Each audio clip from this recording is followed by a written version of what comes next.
Welcome back this afternoon. It's time to Ask the Vet, where we try to answer some of the questions that you may have about caring for your household pet. Today, Dr. John Faught joins us once again from the Firehouse Animal Health Center in West Austin and brought your dog, Gage, with us. Sure. And Gage has an interesting situation that we'll get to in a second, but we wanted to address the topic of surgery with dogs. We had a viewer write in.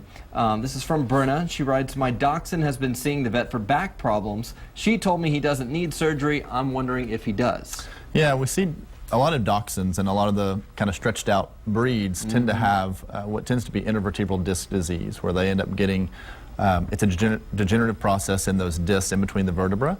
And what happens is, over time, if that disc becomes brittle, it actually can crack, and there's a jelly-like center that can shoot out and cause pressure on the spinal cord. And so the symptoms range from mild soreness to complete paralysis and kind of everything in between. And so most of those dogs we can manage medically without surgery. The ones that are severely affected or the ones that are not responding well to medical treatment, surgery is potentially indicated, but we try to avoid it if we can. Yeah, is it the difference between like a steroid shot and like a fusion type of procedure? Yeah, so the surgery, typically what you're trying to do is you're going in and they actually open up that area and try to release some of those little particles of debris that are causing compression. And so one of the challenges is finding where that compression occurs along the spinal cord. Certainly.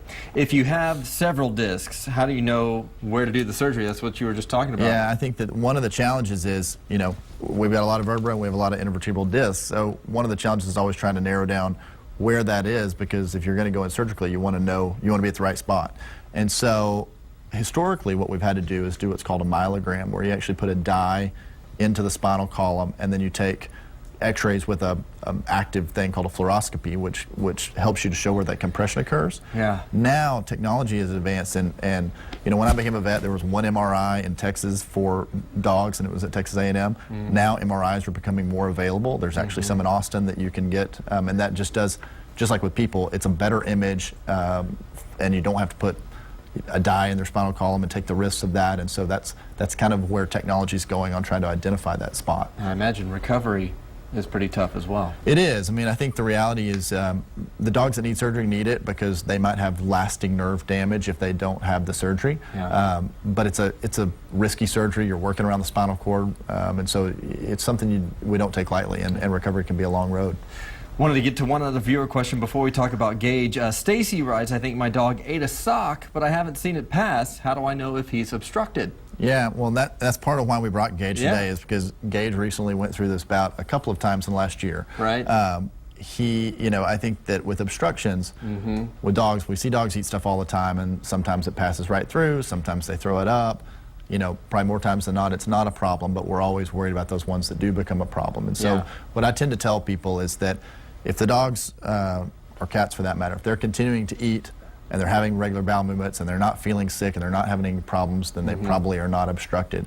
Obstruction really occurs when whatever's trying to pass through gets to a point where it stops and can't pass any further. Right. That usually causes pain and discomfort, and things start to back up, so they end up having symptoms usually of not eating, feeling really bad, vomiting. And when those things occur, if we think there's been a foreign body ingestion, like a sock or whatever else, you don't want to sit on those too long, because they can go downhill pretty quickly. Right, and let's talk about Gage, because he's gone through, what, 2 surgeries in the past year? Yeah, I've had him 12 years, and he's eaten some random things along the way, but never have been an issue. And twice this year, the first time he ate a piece of kind of wadded up canvas out of the trash. Yeah.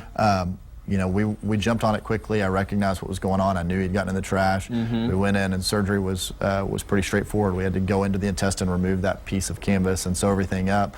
And then about a month or 6 weeks later, I was actually house sitting a friend's dog, and he ended up destroying a toy and ate the entire leg off a stuffed animal. I'm sure that's a common tale. So went and did the same thing again, but this time there was actually, I didn't recognize it quite as quickly, and there was a lot of disease to his intestines. We actually had to remove about 14 inches of his intestine. Oh, wow. And then basically you sew the intestines back like 2 ends of a water hose. You had to sew them back together. So scary deal, but nonetheless he's pulled through and doing well now. And so they are family. He's 12 years old, and here's to a long and healthy life. Yep. Thank you so much for being here. If you have a question that you would like to ask Dr. Faught, you can send them to askthevet@kxan.com. We'll be right back.